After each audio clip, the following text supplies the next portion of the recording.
आंदोलन को इजाजत नहीं दी गई।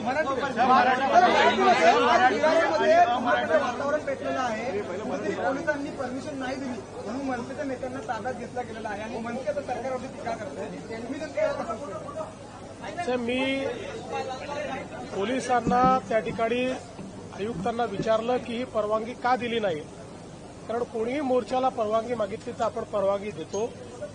मला आयुक्तांनी त्या ठिकाणी सांगितलं की त्यांच्याशी रूटच्या संदर्भात चर्चा सुरू होती, परंतु ते जाणीवपूर्वक अशा प्रकारचा रूट मागत होते की ज्यातनं कुठेतरी संघर्ष होईल।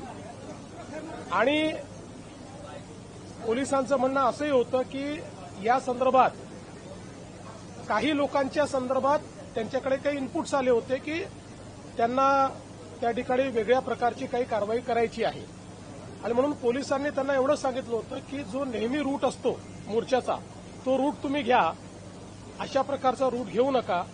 पण त्यांनी त्याला नकार दिला। त्यांनी सांगितलं आम्ही हाच रूट घेणार, दुसऱ्या रूटवर आम्ही काही जाणार नाही, म्हणून पोलिसांनी ती परवानगी नाकारली असं मला आत्ताच सीपींनी सांगितलेलं आहे। तथापि जर मनसेच काय कोणालाही मोर्चा काढायचा असेल आणि परवानगी हवी असेल तर ती परवानगी मिळेल। मात्र आम्हाला इथेच काढायचं आहे, असाच काढायचा आहे, अशा प्रकारे कायदा आणि सुव्यवस्था बिघडवण्याकरता जर जाणीवपूर्वक प्रयत्न झाला तर ते योग्य नाहीये। शेवटी आपल्याला सगळ्यांना एकाच राज्यामध्ये एकत्रितपणे राहायचं आहे, आपल्या राज्याच्या विकासाचा विचार करायचा आहे। त्यामुळे योग्य रूट देऊन त्यांनी जर परवानगी मागितली तर ती परवानगी कधीही मिळेल, आजही मिळेल, उद्याही मिळेल। असं आहे तेही मी विचारलं, त्याच्यावर सीपींनी मला सांगितलेलं आहे की जो रूट दिला त्या रूटवर जुना मोर्चा निघाला, त्यांनी कुठल्याही रूटचा आग्रह केला नाही। यांनी स्पेसिफिक अशा रूटचा आग्रह केला की जिथे मोर्चा काढणं कठीण आहे। त्यांना काल रात्री मग त्यांनी अशी मागणी केली की आम्हाला सभा घ्यायची आहे, त्याची परवानगी त्यांना दिली की ठीक आहे तुम्ही सभा घ्या, पण त्यांना स्पेसिफिक अशा ठिकाणीच तो मोर्चा न्यायचा होता की ज्यातनं काही अडचणी निर्माण झाल्या असत्या, कायदा सुव्यवस्थेचे विषय निर्माण झाले असते। आता इतके वर्ष आपण सगळेच मोर्चे काढतोय, मोर्चे काढत असताना आपण पोलिसांची चर्चा करून रूट ठरवत असतो। आता ज्यावेळेस 5 तारखेचा मोर्चा या दोन संघटनांनी काढायचा ठरवला होता तर मुंबईत त्यांच्याशी चर्चा होऊन रूट ठरला होता की कुठला रूट असणार आहे। त्यामुळे मला असं वाटतं की मोर्चा काढायला कोणालाही ना नाहीये, पण एखाद्या मोर्चाने जर कायदा सुव्यवस्थेत काही गडबड होणार असेल किंवा अशा मार्गाने तो जाणार असेल की ज्याच्यावर नेणं कठीण आहे, पोलिसांना कायदा सुव्यवस्था ठेवणं कठीण आहे किंवा ट्रॅफिक कंट्रोल करणं कठीण आहे। आता तो रेल्वे स्टेशनवर गेल्यानंतर रेल्वे स्टेशनवर आपल्याला माहिती आहे मीरा भाईंदरचं रेल्वे स्टेशनची काय परिस्थिती असते। त्यामुळे पोलिसांनी सातत्याने त्यांना विनंती केली की तुम्ही हा रूट बदला, ते बदलायला तयार नव्हते। क्या वजह रही कि मोर्चे को इजाजत नहीं दी गई? देखिए, महाराष्ट्र में किसी भी मोर्चे को इजाजत है, ये लोकतांत्रिक राज्य है, कोई भी मोर्चा निकालना चाहे तो परमिशन लेकर निकाल सकता है। लेकिन जब कोई परमिशन लेता है तो उसका रूट किस प्रकार से होना चाहिए। अगर रूट में कई ट्रैफिक के प्रॉब्लम्स है, अगर रूट में कोई ऐसी जगह है कि जहां पर स्टैम्पिड जैसी अवस्था हो सकती है, कुछ ऐसी चीजें होगी तो पुलिस रूट चेंज करने को कहती है। तो मैंने जब पुलिस कमिश्नर से पूछा तो पुलिस कमिश्नर ने मुझे कहा कि हमने उनको रूट चेंज करने के लिए कहा था, लेकिन वो एडमंट थे कि हमको ये रूट लेना है, इसलिए पुलिस ने उसको नकारा है। प्रयोगशाला के तौर पर देखा जा रहा है क्या मीरा रोड जो है, जो राजनीति की नई प्रयोगशाला के तौर पर देखा जा रहा है? देखिए, मुझे ऐसा लगता है कि मैं महाराष्ट्र के मिजाज को जानता हूं। महाराष्ट्र का मिजाज ऐसा है कि इस प्रकार के प्रयोग यहां चलेंगे नहीं।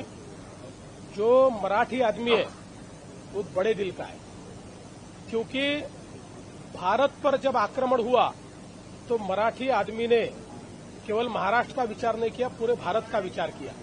इसलिए मराठी आदमी कभी छोटा सोच नहीं सकता, कभी संकुचित सोच नहीं सकता, इसलिए कोई प्रयोग करने की कोशिश भी करे तो नहीं हो पाएगा। आरोप होता है, टीका सुद्धा होती। पहिली गोष्ट तर अशी आहे की निशिकांत दुबे यांचं जर तुम्ही पूर्ण ऐकलं तर ते संघटनेच्या संदर्भात बोलले आहेत की मराठी माणसाला त्यांनी सरसकट त्या ठिकाणी म्हटलेलं नाही. तथापि माझं मत असं आहे की अशा प्रकारे बोलणं योग्य नाही आहे, कारण त्याचे जे अर्थ निघतात ते अर्थ हे लोकांच्या मनात संभ्रम तयार करतात. मी पुन्हा एकदा सांगतो की मराठी माणसाचं ऐतिहासिक योगदान या महाराष्ट्रामध्ये प्रचंड मोठं आहे आणि आपल्याला कल्पना आहे की ज्यावेळी परकीय आक्रमकांनी या भारताची संस्कृती संपवण्याचा प्रयत्न केला होता त्यावेळेस ती जिवंत ठेवण्याचं काम हे छत्रपती शिवरायांनी केलं, छत्रपती संभाजी महाराजांनी केलं आणि त्यानंतर मराठ्यांनी संपूर्ण भारतामध्ये त्या ठिकाणी आपली संस्कृती जिवंत ठेवण्याकरता परकीय आक्रमकांच्या विरुद्ध लढाई केली. आपल्याला माहिती आहे की पानिपतची लढाई देखील मराठे जे लढले होते, अहमदशाह अब्दालींनी त्यांना स्पष्टपणे तहाचं पत्र दिलं होतं की मला जो पाकिस्तानमध्ये आता पंजाब आहे तो पंजाबपासून पेशावरपर्यंत हा मुलूक आम्हाला देऊन टाका, बलुचिस्तान आम्हाला देऊन टाका आणि उर्वरित भारत हा मराठ्यांचा असं आम्ही मान्य करू. पण मराठ्यांनी ते मान्य केलं नाही. मराठे तोही मुलूक अखंड भारत वाचवण्याकरता त्या ठिकाणी पानिपतच्या लढाईला गेले होते. त्यामुळे हा मराठ्यांचा इतिहास आहे आणि आजही देशाच्या जीडीपीमध्ये सर्वात जास्त कॉन्ट्रीब्युशन देणारा आमचा महाराष्ट्र आहे. त्यामुळे मला असं वाटतं की महाराष्ट्र आणि मराठी माणसाचं कॉन्ट्रीब्युशन या देशाच्या इतिहासामध्ये आणि या देशाच्या वर्तमानामध्ये कोणीच नाकारू शकत नाही आणि जर कोणी नाकारत असेल तर ते अत्यंत चुकीचं आहे.